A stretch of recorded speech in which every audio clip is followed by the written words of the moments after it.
આપણે જોયું કે હિન્દુ ધર્મની અંદર બે માર્ગ બતાવ્યા છે, ચાર પુરુષાર્થ બતાવ્યા છે અને ચાર આશ્રમ બતાવ્યા છે.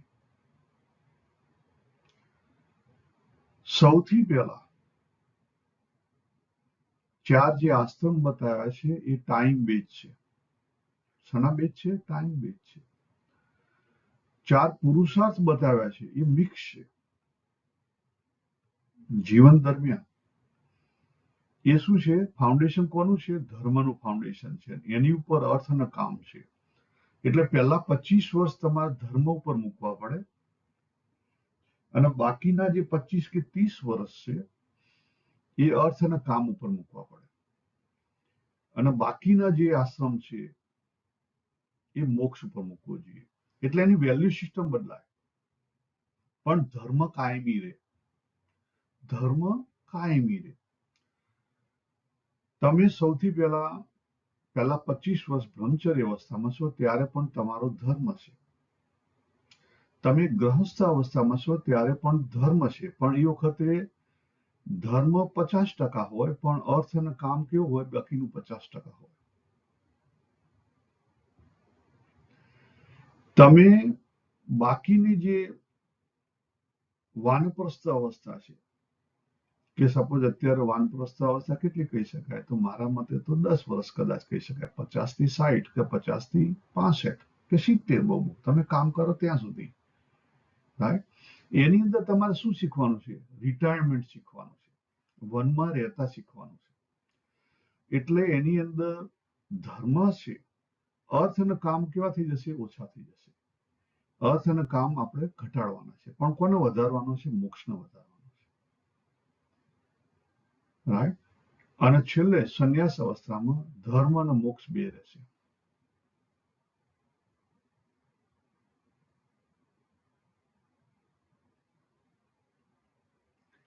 એટલે પહેલી જે બ્રહ્મચર્ય અવસ્થા છે એની અંદર ધર્મને અન્ડરસ્ટેન્ડિંગ કરવાનું છે. ધર્મને અન્ડરસ્ટેન્ડિંગ કરવું એટલે શું? આપણો જે ઇનર એટીટ્યુડ છે, આપણી અંદર રહેલી રસ રુચિને અંગ છે એને ઓળખવાના સાચા અર્થમાં.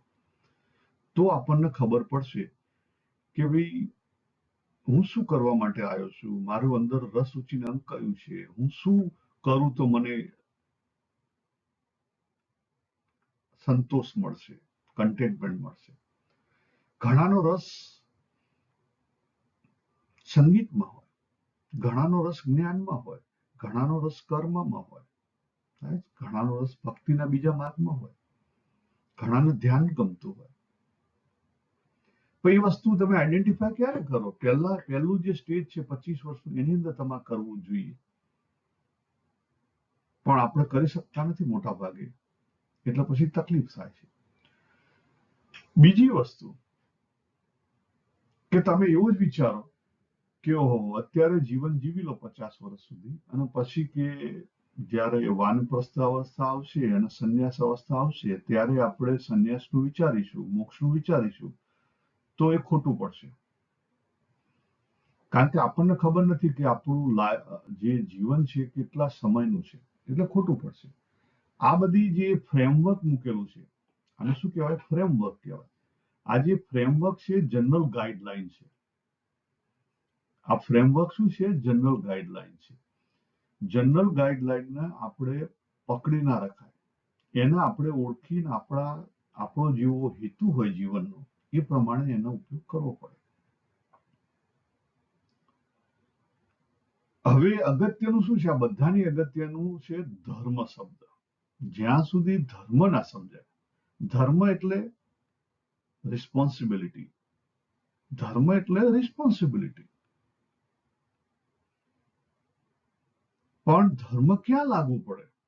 એ મોટો સવાલ થાય. જ્યાં સુધી ધર્મ ના સમજાય ત્યાં સુધી અર્થ અને કામ અને મોક્ષ માટે આપણે સાચા અર્થનો પ્રયત્ન ના કરી શકીએ. કોઈ વ્યક્તિને સાચા અર્થમાં ધર્મ સમજાઈ ગયો, અંદરનો ઇનર એટીટ્યુડ સમજાઈ ગયો, પણ એ ખબર કેવી રીતે પડે? બ્રહ્મચર્ય અવસ્થા દરમિયાન કોઈ વ્યક્તિને ખબર પડી ગઈ કે મારો ઇનર એટીટ્યુડ છે, હું તો વૈરાગી માણસ છું, અને મારે આવા સંસારમાં પડવું નથી અને વિરામ પડી ગઈ છે, મારે બધી કામ એ બધી વસ્તુ વિરામ થઈ ગઈ છે, તો પછી એ ડાયરેક્ટ સાધુ થઈ શકે? યસ, થઈ શકે. પણ એને પહેલા ચેક કરવું પડે. ચેક કર્યા વગર જાય તો મુશ્કેલી થાય.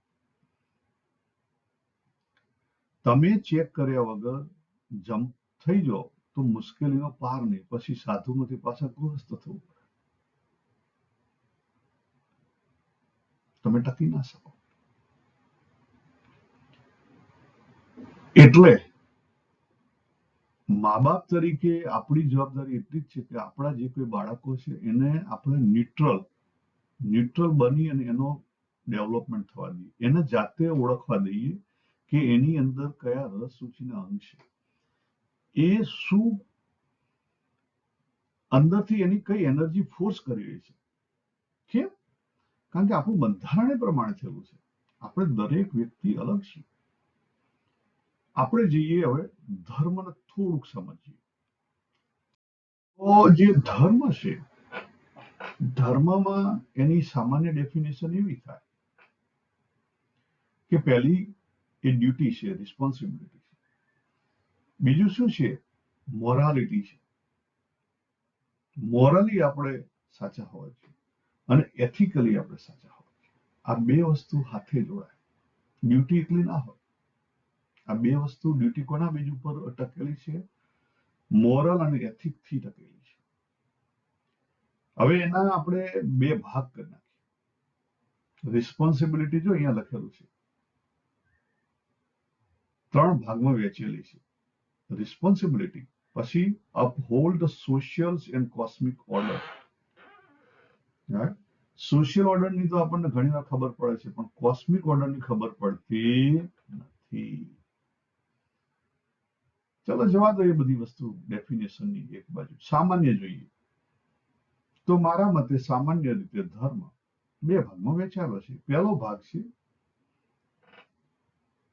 સમય, દેશ અને કાળ. બરાબર? જે કાળ છે, સમય વર્સિસ સ્ટેન્ડિંગ પોઈન્ટ. મારો સ્ટેન્ડિંગ પોઈન્ટ કયો છે? દાખલા તરીકે હું ઓફિસમાં હોઉં તો મારો ધર્મ કયો છે? મારી ડ્યુટી છે ઓફિસના એમ્પ્લોય તરીકેની. બરાબર? તો જે સમયે જે જગ્યાએ મારો સ્ટેન્ડિંગ પોઈન્ટ હોય, ડ્યુટી હોય. હું મારા વાઈફ સાથે હોઉં તો પતિની જવાબદારી છે. હું મારા મા બાપ સાથે હોઉં તો મારી મા બાપ તરીકેની પુત્રની જવાબદારી છે. પણ હું મારા મા બાપ સાથે નથી અને અત્યારે એકલો બેઠો છું, તો મારી કઈ જવાબદારી? તો પછી આપણે આપણા સ્વધર્મ ઉપર જવું પડે. અને એની અંદર તમે તમારી જાતને શું માનો છો એની ઉપર મોર આધાર રહે. આપણે જીવ તરીકે જોઈએ તો આપણે માનવ છીએ. આપણે જીવ તરીકે જોઈએ તો માનવ છીએ. તો પહેલો સ્વધર્મ કયો? માનવતાનો. અને એથી આગળ કોઈ એમ માનતું હોય કે ભાઈ હું તો આત્મા છું, અક્ષર છું, બ્રહ્મન છું, તો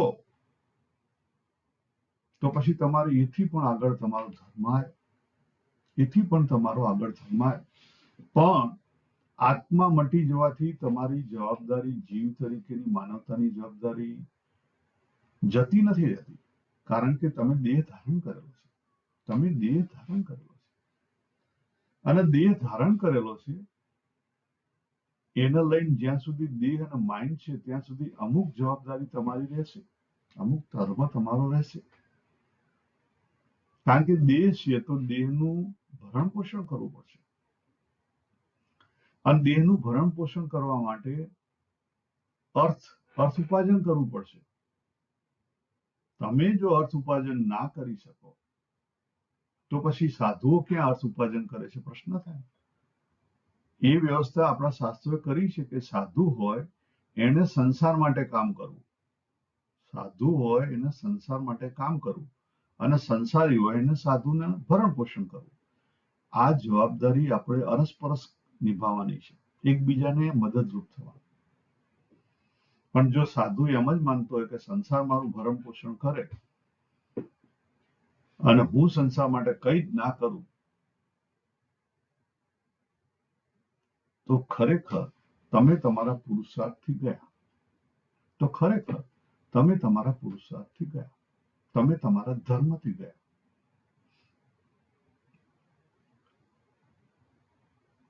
આપણી દરેક વ્યક્તિની એક મનુષ્ય દેહ લઈને આવ્યા એટલે એક જવાબદારી લઈને આવેલા છે.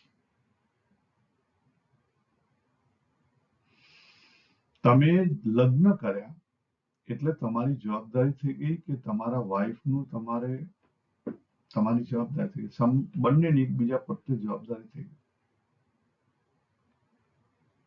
આપણે જન્મ લીધો એટલે મા બાપ છે ત્યાં સુધી આપણી એક જવાબદારી છે, આપણે એમાંથી હટી ના શકીએ. જોબમાં તમે રિઝાઇન કરો તો તમે જોબની જવાબદારીથી હટી શકો, પણ જ્યાં સુધી મા બાપ છે ત્યાં સુધી તમે મા બાપની જવાબદારીથી હટી ના શકો. પણ એનો અર્થ એ નથી કે મા બાપની જવાબદારી ઇઝ ઓનલી માઇન જવાબદારી છે. આ સારા સારનો ભાર આપણને આપણે આ જે સાર ને અસાર છે એનો ભેદ નથી સમજી શકતા. તો એનો ભેદ કેવી રીતે સમજાય છે? એ મેં લખ્યું છે ને, ટાઈમ અથવા કાળ અને સ્ટેન્ડિંગ પોઈન્ટ. જ્યારે તમે જે સ્ટેન્ડિંગ પોઈન્ટ પર ઉભા હોય ત્યારે બી હિયર નાવ નું પરફોર્મન્સ આપો તો તમે ઇઝીલી તમે એમાંથી નીકળી શકો. નહીં તો તમે મલ્ટી પર્સનાલિટીમાં ડિવાઈડ થઈ જશો.